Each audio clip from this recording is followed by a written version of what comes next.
नमस्कार मंडळी, सध्याच्या काळात शेतीचं मोठ्या प्रमाणात संकरीकरण झालं आहे आणि त्या पार्श्वभूमीवर रत्नागिरीतील पावसजवळच्या जांभुळाड या गावातील एक अभ्यासू आणि प्रयोगशील शेतकरी म्हणजे जयंत फडके त्यांनी पारंपरिक पौष्टिक लाल भाताच्या वाणाचं संवर्धन आणि गुणन केलं आहे. आज आपण याविषयी त्यांच्याकडून अधिक माहिती जाणून घेणारच आहोत, पण त्याचबरोबर शेती करणं खरंच फायदेशीर आहे की नाही हे त्यांच्याकडून आपण जाणून घेऊया. नमस्कार, स्वागत आहे तुमचं आकाशवाणीच्या स्टुडिओमध्ये. नमस्कार. मी आत्ता म्हटलं तसं की जे तुम्ही शेतीमध्ये नवनवीन प्रयोग करता त्याबद्दल आपण बोलणारच आहोत, पण एक सुरुवात करताना मला सांगा की तुमचं शिक्षण काय झालं आहे? माझं शिक्षण राज्यशास्त्र MA झालं आहे, पण शेतीची आवड पहिल्यापासूनच असल्यामुळं मी 1996 साली म्हणजेच ग्रॅज्युएट झाल्यापासूनच शेतीत लक्ष देतो आहे. खरं तर 12वी नंतरच मी शेतीकडे लक्ष द्यायला लागलो, पण पूर्ण वेळ शेतकरी म्हणून जर म्हणाल तर ते 1996 सालापासून. अच्छा, म्हणजे शेतीच्या संदर्भातलं शिक्षण असं काही घेतलेलं नव्हतं? नाही, शेतीच्या संबंधात शिक्षण नाही, पण वडिलोपार्जित शेती होती आणि आजोबांना माझ्या शेतीची खूप आवड होती किंवा नाविन्याचा ध्यास होता. त्यामुळे पारंपरिक शेतीबरोबरच नवीन नवीन कल्पना शेतीत आणण्याचा त्यांच्याकडून मी वसा घेतलाय. बरोबर, म्हणजे कौटुंबिक पार्श्वभूमी ही शेतीची होती? हो, पूर्ण कौटुंबिक पार्श्वभूमी शेतीची होती आणि आहेही. आत्ताही माझं एकत्र कुटुंब आहे. माझा भाऊ आहे, त्याची बायको आहे, माझी बायको आहे, आई वडील आहेत, अशी 9 माणसं आम्ही पूर्ण वेळ शेतीतच झोकून देऊन काम करतोय. आजोबांपासून शेती तुम्ही बघता आहात, तर तेव्हा नेमकी कोणत्या प्रकारची शेती घेतली जायची? तेव्हा जास्त शेती फळपिकांकडे लक्ष होतं. आंबा हा जसा कोकणचा राजा आहे तसाच तो उत्पन्नाचाही पहिला स्रोत आहे. त्यामुळे आंबा, त्याबरोबर नारळ आणि भात, नाचणी ही शेतीची पिकं होती. आता मोठ्या प्रमाणात काजूचीही लागवड आपल्या भागात व्हायला लागली. अच्छा, मग जेव्हा शेतीमध्ये संपूर्ण वेळ तुम्ही लक्ष घालायला लागलात तेव्हा काय बदल केले? तेव्हा शेती ही अतिशय पारंपरिक पद्धतीने होती. असं मी जे म्हटलं त्याला त्याच्यात यांत्रिकीकरणाची जोड नव्हती. काळानुरूप माणसांची किंवा मजूर लोकांची उपलब्धता कमी होत गेली तशी यांत्रिकीकरणावर जोर देत गेलं. पण यांत्रिकीकरण हेच मुळी ध्येय आहे असं न समजून इथल्या माणसांनाही तेवढ्याच प्रमाणात रोजगार मिळेल किंवा कमी शिक्षित किंवा अकुशल कामगारांनाही काम मिळेल अशा दृष्टिकोनातून शेतीत जास्तीत जास्त यांत्रिकीकरण आणि जिथे गरज लागेल तिथे माणसांचाही वापर करून मी शेतीकडे लक्ष द्यायला लागलो. खरं तर भात शेती ह्या गोष्टीकडे फक्त उदरनिर्वाहापुरती किंवा घरात खाण्यापुरतीच भातशेती असा दृष्टिकोन माझ्या आजोबांचाही होता आणि माझ्या बाबांचाही होता. पण मी जेव्हा पूर्ण वेळ बघायला लागलो तेव्हा भात हेही उत्पन्नाचा स्रोत होऊ शकेल या दृष्टीने त्याकडे लक्ष देऊ लागलो. आता तुम्ही म्हणालात की यांत्रिकीकरण सुद्धा महत्त्वाचं आहेच आणि पारंपरिक जी आपली पद्धत आहे ती सुद्धा महत्त्वाची आहे. तर असं काही निदर्शनाला आलंय का की यांत्रिकीकरणामुळे काही तोटे झालेत? हो, नक्कीच. यांत्रिकीकरणामुळे माणसातलं नातं कमी झालं आहे हे जसं आहे तसं शेतीच्या गुणवत्तेतही फरक पडलाय. जेव्हा माणूस काम करत होता त्यावेळी त्याच्यात आपुलकी होती किंवा शेतीतले बारकावे त्या माणसाला पूर्वीपासूनच माहिती होते. यंत्र हे शेवटी यंत्र आहे, त्याच्याकडून आपण जे करून घेऊ ते करणार आहे. त्याला स्वतःचं डोकं नाही आहे. त्यामुळे स्वतःच्या हाताने किंवा स्वतःच्या बुद्धिमत्तेने जे काम शेतीत होत होतं ते यंत्रांनी होत नाहीत. आता भातशेतीच्या बाबतीत काय फरक पडतो ते आपण नंतर बोलताना बोलूच. जरूर. मला असा प्रश्न पडतोय की आपण मगाशी म्हणालात की भात पीक मोठ्या प्रमाणावर घेतलं जात होतं, तर कोकणामध्ये भात पिकालाच इतकं का महत्त्व दिलंय? हो, नक्कीच. कोकणातल्या लोकांचं भात हेच मुख्य आहारातला घटक आहे असं म्हणता येईल.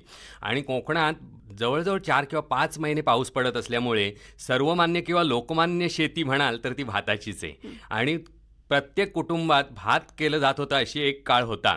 म्हणजे कोकणातला शेतकरी हा भात पिकवणारा म्हणूनच प्रसिद्ध होता. जरी रायगडाला भाताचं कोठार म्हणत असलं तरी रत्नागिरी जिल्ह्यात भातशेती मोठ्या प्रमाणात केली जाते आणि अजूनही भात हेच मुख्य पीक आहे.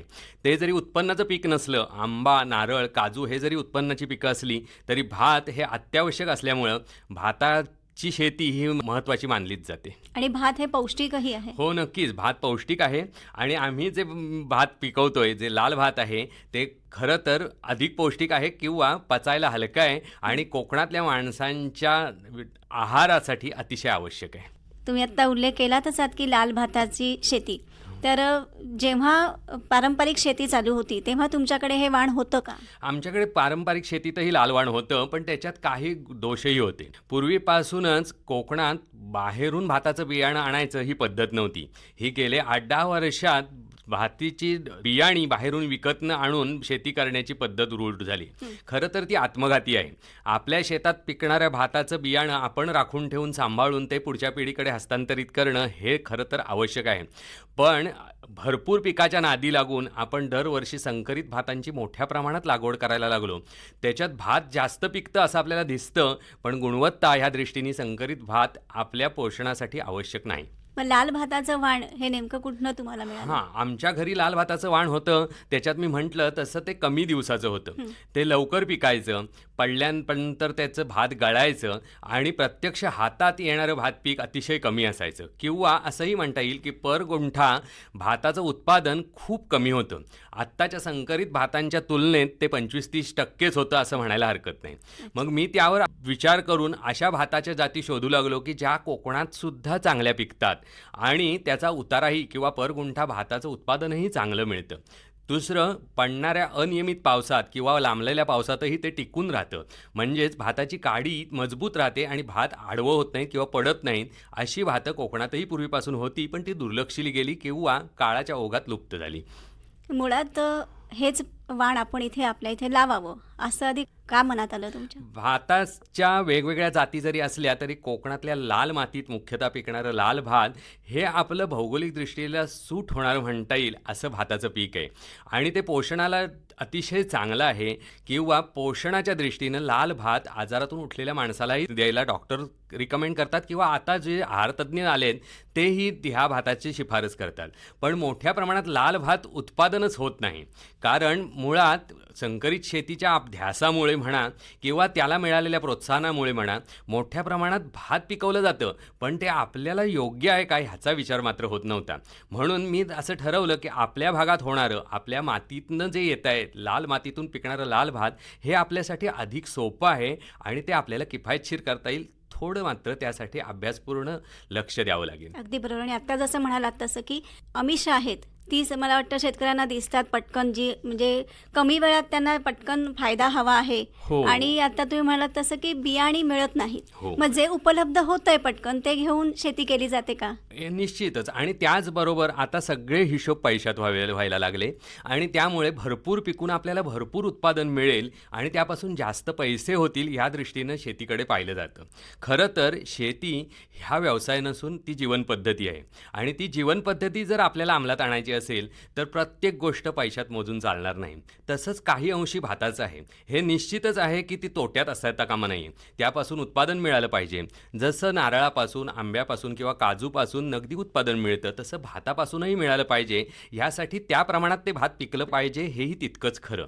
नुसतीच शेती करतोय आणि त्यातून उत्पादन काही होत नाही हेही आता काळाच्या ओघात चालणार नाही. कारण शेतीचे खर्चही वाढलेत. त्यामुळे वाढत्या खर्चाबरोबर उत्पादन वाढायचं असेल आणि तेही पारंपरिक शेतीची जोड देऊन वाढवायचं असेल तर भाताच्या जुन्या, चांगल्या आणि भरपूर उत्पादन देणाऱ्याही जाती आहेत आणि त्याकडे लक्ष द्यायला हवं. बरोबर. तुम्ही म्हणताय की पारंपरिक आणि यंत्राद्वारे असा दोन्हीचा मिलाफ व्हावा शेतीमध्ये, तर त्यासाठी मुळात पशुधन हे आपल्याकडे असायला हवं. पण आजकाल आपण सगळीकडे असं ऐकतोय की ते परवडत नाही. काय सांगाल? खरं तर परवडत नाही ही पळवाट आहे. गुरांपासून मिळणारे प्रत्येक गोष्टीचा शेतीसाठी उपयोग होतोय. नुसतंच शेण नाही तर शेणापासून आणि आपल्याकडे असलेल्या पाल्यापासून होणारं गांडूळ खत हेही शेतीसाठी आवश्यक आहे. गोमूत्र आणि गोमय ह्यापासून आपण जीवामृत तयार करतो तेही शेतीला पूरक ठरतं. गोमूत्र आणि शेणापासून आपण गोबर गॅस निर्माण करतो तोही आपल्याला वर्षभर पुरू शकतो. आणि हे नुसतं सांगत नाही तर हे प्रत्यक्ष मी वापरतोय आणि मग सांगतोय. त्यामुळे कुठचंही गुरु दूध देणारं असो किंवा नसो, असलेलं गोठ्यातलं जनावर हे शेतकऱ्यासाठी कधीही तोट्यात असत नाही, ते कायम फायद्यातच असतं. तुम्ही काय सांगाल? लाल भाताची शेती ही किफायतशीर आहे? निश्चितच किफायतशीर आहे. लाल भाताची शेती निश्चित किफायत करता येईल. त्यासाठी डोळसपणे भाताच्या जी बियाणी आहेत पूर्वीपासूनची ती आपल्याकडे सांभाळून आपल्याला ठेवावी लागतील. भात शेतीत तुम्हाला माहितीच असेल की खेड होणं म्हणजे भातात अन्य जातीची भातं मिक्स होणं ह्याचं प्रमाण खूप मोठं असतं. म्हणजेच मुळातलं जे भाताचं बियाणं लाल असतं त्याच्यात मोठ्या प्रमाणात इतर जातीची भाताची पिकं मिक्स होतात आणि मुळातलं लाल भात हळूहळू रंग बदलत पांढऱ्यावर जातं. अच्छा. आणि मग ते आपल्या गुणधर्मांनाही बदलत जातं. त्यामुळे दरवर्षी चांगलं बियाणं सांभाळून ठेवणं, निवड पद्धतीनं किंवा सुधारित पद्धतीनं त्याच्यात सुधारणा करून भात पिकवणं हेही तितकंच महत्त्वाचं आहे. अशी जर आपण भाताची बियाणे विकसित करू शकलो किंवा सांभाळून ते पुढच्या पिढीपर्यंत हस्तांतरित करू शकलो तर निश्चितच भात शेती फायदेशीर होऊ शकेल. आणि हे मी स्वानुभवाने सांगतो की ज्या भाताला पूर्वी 9 किंवा 10 रुपये किलोचा दर होता तेथेच शासकीय खरेदीच आता 20 ते 21 रुपयापर्यंत गेली आहे. पर गुंठा पिकणारं भात आणि मिळणारा शासकीय हमीभाव याचा विचार केला तर नुसतं भात पिकवूनही फायदेशीर भातशेती होऊ शकते. बरोबर. मला असं सांगा की मुळात लाल भाताचं जे बियाणं किंवा वाण जे आपण म्हणतो ते कशा पद्धतीने मिळवलं? हां, मी संशोधन म्हणा किंवा एक चिकित्सा म्हणून वेगवेगळ्या ठिकाणाहून लाल भात जिथे होतंय तिथून बियाणे आणत होतो. ती आमच्या शेतात लावत होतो. त्यांचा वर्षभर नव्हे तर 2-2, 3-3 वर्ष अभ्यास करत होतो. ती आपल्याकडे सूट होणारी आहेत का? ती आपल्या मातीत पिकतात का? पर गुंठा त्याचं उत्पादन किती आहे? ती किती दिवसात पिकतात? पावसाळ्यात कशी टिकतात? ह्या सगळ्याचा अभ्यास करून मी वेगवेगळ्या ठिकाणाहून आणलेल्या भातातून एक भाताची जात अशी निवडली.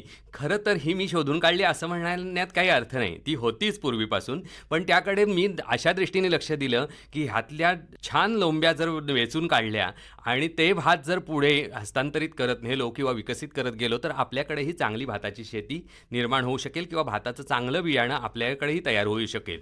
सिंधुदुर्ग गोव्याच्या सीमेवर असणाऱ्या भागात हे ज्योती नावाचं भात मोठ्या प्रमाणात लाल होत होतं, पण व्यावसायिक पद्धतीने होत नव्हतं. शेतकरी लोक आपल्यापुरतं ते करत होते. तिथून मला ही जात मिळाली आणि मी त्याची निवड करत 3-4 वर्ष त्यावर खूप लक्ष देऊन आणि आवश्यक ते त्यातले दोष बाजूला करून ते भात विकसित केलं आणि आता ते भात मोठ्या प्रमाणात पिकतंय. म्हणजे अभ्यास आणि चिकाटी हे दोन्ही गुण शेतीसाठी असायला आता ते आवश्यकच आहेत असं म्हणायला हवं. नुसता अभ्यासही नाही, त्यासाठी चिकाटी हवी हे खरंच आहे. कारण एका वर्षात भाताची जात कुठचीही विकसित होत नाही. विद्यापीठही जेव्हा विकसित केलेली भाताची बियाणे आपल्याला उपलब्ध करून देतं तेव्हा त्यासाठी ती 9-9, 10-10 वर्ष काढतं. शेतकऱ्याच्याही बांधावर ही कामं होत असतात, फक्त त्याला आवश्यक ती प्रसिद्धी मिळत नाही आणि तेवढ्या आत्मीयतेनं भाताकडे अजूनही पाहिलं जात नाही. भात हे फक्त स्वतःच्या घरी खाण्यापुरतंच आपण पिकवायचं आहे असाच दृष्टिकोन अजून तरी शेतकऱ्यांचा आहे. बरोबर. मगाशी आपण एक मुद्दा घेतला होता यांत्रिकीकरणाचा. हो. तर आता थोडं सविस्तर काय सांगाल या? यांत्रिकीकरणाच्या झपाट्याने विकास होत गेल्याचं मुख्य कारण हे मजूर बळाची अनुपलब्धता असं म्हणता येईल. पण प्रत्येक ठिकाणी यांत्रिकीकरण उपयोगीच असतं असं नाही. मुख्यतः कोकणातल्या भातशेतीचा विचार केला तर ती डोंगर उताराची टप्प्याटप्प्याने असलेली भातशेती आहे. एखादी मोठी सरही या टप्प्यावरनं पाणी धोधो वाहून नेते. त्याच वेळात जर मशीनने भाताची चिखलवणी केलेली असेल तर सगळी माती नदीला आणि पर्यायाने समुद्राला जाते. हे खरं तर अपेक्षित नाही. म्हणून पहिली उखळणी जर यांत्रिकीकरणाने केली आणि नंतरची चिखलणी आपल्या पारंपरिक जोतानी केली तर आवश्यक आहे तेवढीच चिखलणी. खरं तर भातासाठी अगदी पातळ चिखल होण्याची गरजच नाही. जेवढा चिखल आवश्यक आहे तेवढा जोतानी होतोय.